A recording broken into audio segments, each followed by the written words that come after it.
নন্দীগ্রামে শহীদ চরণ দিবসে শুভেন্দু মঞ্চ থেকে মমতা বন্দ্যোপাধ্যায়কে নিশানা করলেন বিরোধী দলনেতা, আর অন্যদিকে শুভেন্দুকে পাল্টা কটাক্ষ কুণাল ঘোষের। এই আন্দোলনে সবচেয়ে বড় বেনিফিশিয়ারি নাম হলো এই রাজ্যের মুখ্যমন্ত্রী মমতা বন্দ্যোপাধ্যায়। সবচেয়ে বড় বেনিফিশিয়ারি আমি নই। আরে আপনি যদি নিজের দমে মুখ্যমন্ত্রী হতেন, আপনার জনপ্রিয়তায় হতেন, তাহলে 2001 সালে আপনি মুখ্যমন্ত্রী হতেন। আর নন্দীগ্রামের জন্য আপনি মুখ্যমন্ত্রী হয়েছেন, তাই আপনাকে 13 বছর অপেক্ষা করতে হয়েছে, 98 সাল থেকে 2011 সাল। আপনি 1,08,000 ভোট পেয়েছেন, একদিনও নন্দীগ্রামে আসেননি গত 5 বছরে। নন্দীগ্রামের মানুষের খোঁজ নেননি। প্রকৃত পরিবর্তন এলে এই পরিবারগুলি সামগ্রিকভাবে এলাকার মানুষ শান্তি পাবে।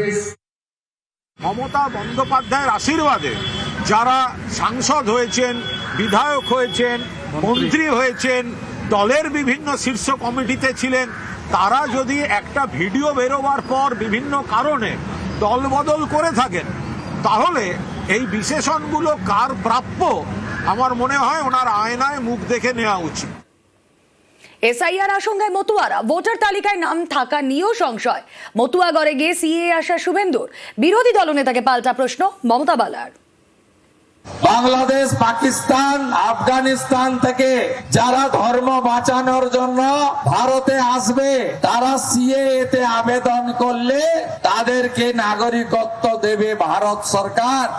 এই রুল চালু হওয়ার পরে এই রাজ্যের সরকার, সরকারি দল, তারা সমাজকে ভুল বুঝালো, বললো আবেদন করলে তোমাদের ভাতা বন্ধ হবে, চাকরি বন্ধ হবে, তোমরা বিদেশি নাগরিক হিসেবে ডিক্লারেশন দিয়ে দেবে। তাই অনেকে আবেদন করতে গিয়েও পিছিয়ে এসেছে।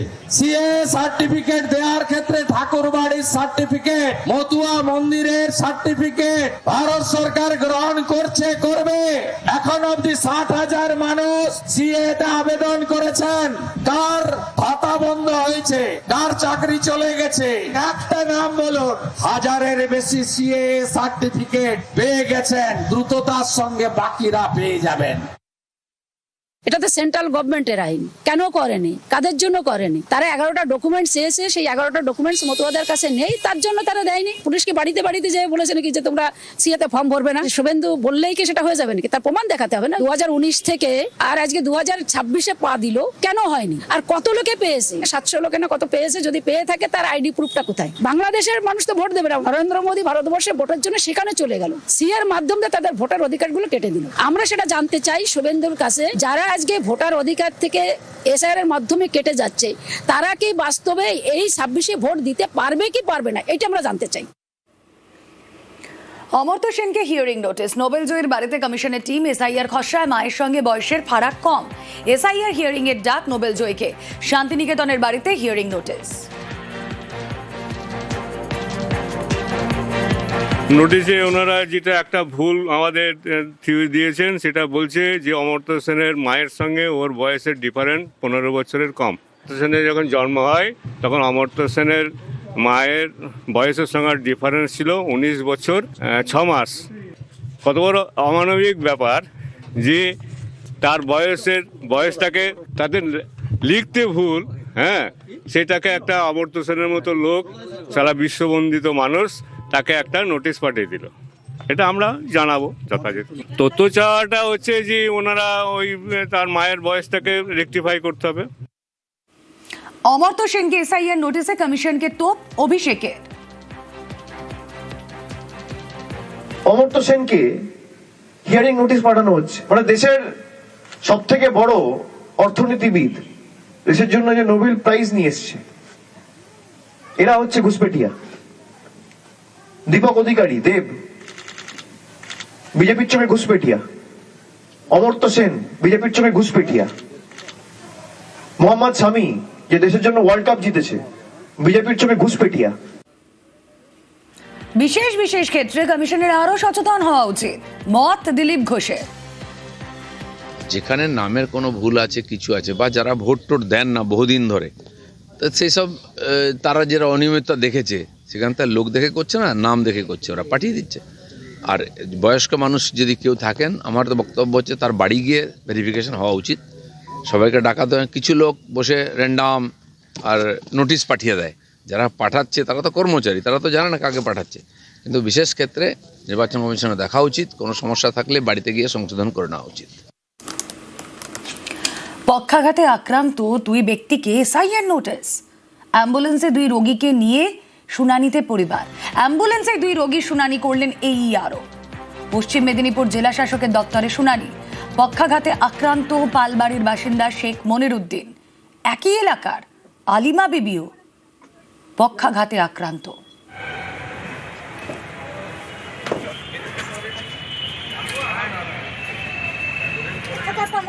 7-8 বছরের দিকে স্ট্রোক হয়েছে ওদেরকে। আচ্ছা, হ্যাঁ, প্যারালাইজ আছে, ওরা হাঁটাফেরা করতে পারেনি, একজন সোজা হয়ে ঘুমাতেও পারেনি। এবারে আমাদের বলছে হিয়ারিং আছে, নোটিশ দিয়ে এসছে, যেতে হবে। কাউন্সিলর বললো ঠিক আছে, হিয়ারিং যখন আছে যেতে হবে। উনি তাহলে অ্যাম্বুলেন্স পাঠিয়েছে, হুইল চেয়ার পাঠিয়েছে, যেতে নিয়ে যাও। এখানে আসার পর বলছে যে না, তোমাদেরকে যাওয়ার দরকার নেই, আমাদের তো অর্ডার আছে, আমরা বাড়িতে যাবো, সেরকম পেশেন্ট থাকে। হিয়ারিং আসার হাত পর বলছে, বিএলও তো বলেনি কথা, বললে আমরা এসতাম কেন এখানে? না, আগে থেকে কিছু বলেনি, এসে হাইরান তো হলাম। বিএলও কিছু বলেনি? না, কিছু বলেনি, এখন বলছে বাড়িতে যাবো। হাত পা পড়ে গেছে প্রায়। আমাদের তরফ থেকে হোম হিয়ারিং আছে, আমরা তো বিএলওদের সাথে যোগাযোগ রাখছি, বিএলওদেরকে জানিয়েছি, বিএলও ম্যাডাম আছেন, তাকে জানানো হয়েছে হোম হিয়ারিং যদি অসুস্থ মানুষ থাকেন আমরা হিয়ারিং শিডিউলের পরে বাড়ি গিয়ে হোম হিয়ারিং এর ব্যবস্থা রাখছি। যেহেতু আমাদের এখানে এসছেন, আমরা তো এখান থেকে ফিরবো না, আমরা দেখছি যতটুকু আমাদের তরফ থেকে করা যায়। আজ বালুরঘাটে যান অভিষেক বন্দ্যোপাধ্যায় এবং সেখানে এসআইআর আতঙ্কে যারা মৃত তাদের পরিবারের সঙ্গে দেখা করেন। মৃত ওসমান মণ্ডলের পরিবারের সঙ্গে দেখা অভিষেকের। এসআইআর আতঙ্কে ওসমান মণ্ডলের মৃত্যুর দাবি পরিবারের। বালুরঘাটে অভিষেকের কাছে মৃতের পরিবার।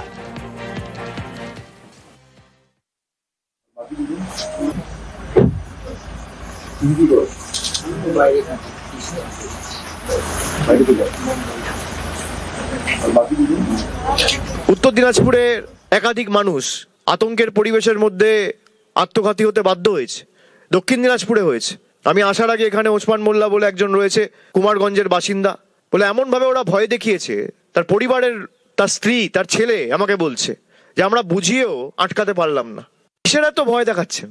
কাকে ভয় দেখাচ্ছেন? ভয় দেখিয়ে আপনারা নির্বাচন জিতবেন? মানুষকে কোনোদিন ভালোবেসে পাশে টানতে, কাছে টানতে পেরেছেন? এসআইআর চাগে বঙ্গ বিজেপির নতুন রাজ্য কমিটি। নতুন কমিটিতে পুরনোদের গুরুত্ব। ভোটের আগে বঙ্গ বিজেপির নতুন রাজ্য কমিটি। রাজ্য কমিটিতে নতুন এই কমিটিতে পুরনোদেরকে গুরুত্ব।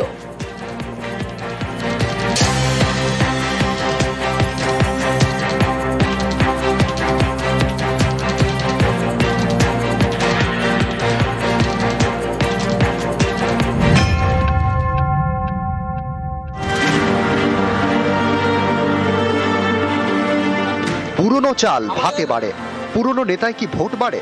ভোটের আগে বিজেপির নতুন রাজ্য কমিটি ঘোষণা। নতুন কমিটিতে পুরনোদের গুরুত্ব। বিজেপি রাজ্য কমিটিতে মোট ৩৫ জন। এর মধ্যে অনেকেই পুরনো। বেশ কয়েক বছর ধরে সেভাবে দেখাই যায়নি, তাঁদের এবার দায়িত্ব দেওয়া হয়েছে। যেমন তনুজা চক্রবর্তী 2018 থেকে 21 পর্যন্ত ছিলেন মহিলা মোর্চার সভাপতি। নতুন রাজ্য কমিটিতে তিনি সহ সভাপতির দায়িত্বে। রাজু বন্দ্যোপাধ্যায় এবার সহ সভাপতির দায়িত্বে। প্রবাল রাহা, দেবশ্রী চৌধুরী, বাপি গোস্বামী ছিলেন রাজ্য কমিটির সদস্য, এবার তাঁরা সহ সভাপতির দায়িত্বে। মহিলা মোর্চার সদস্য ছিলেন শশী অগ্নিহোত্রী, তাঁকে করা হলো সাধারণ সম্পাদক। সাধারণ সম্পাদক পদে বহাল লকেট চট্টোপাধ্যায়, জ্যোতির্ময় সিং মাহাতো। শুধু রাজ্য কমিটি নয়, দলীয় মুখপাত্র পদেও পুরনো মুখ। রাজ্য বিজেপির প্রধান মুখপাত্র করা হয়েছে দেবজিৎ সরকারকে। রাজ্য সভাপতি হওয়ার আগে এই পদে ছিলেন শ্রমিক ভট্টাচার্য। গত জুলাই মাসে রাজ্য বিজেপির সভাপতি হন শ্রমিক ভট্টাচার্য। প্রায় 40 বছর ধরে যিনি বিজেপির সদস্য। রাজ্য সভাপতি হয়ে আদি নব্যদের একসঙ্গে নিয়ে চলার উপর জোর দেন শ্রমিক। যারা পুরনো তারা মনে রাখবেন, নতুন মানুষ পার্টিতে না এলে পার্টি বাড়বে না। কোনো নতুন নেই, কোনো পুরনো নেই। যার হাতে বিজেপির পতাকা সেই বিজেপি।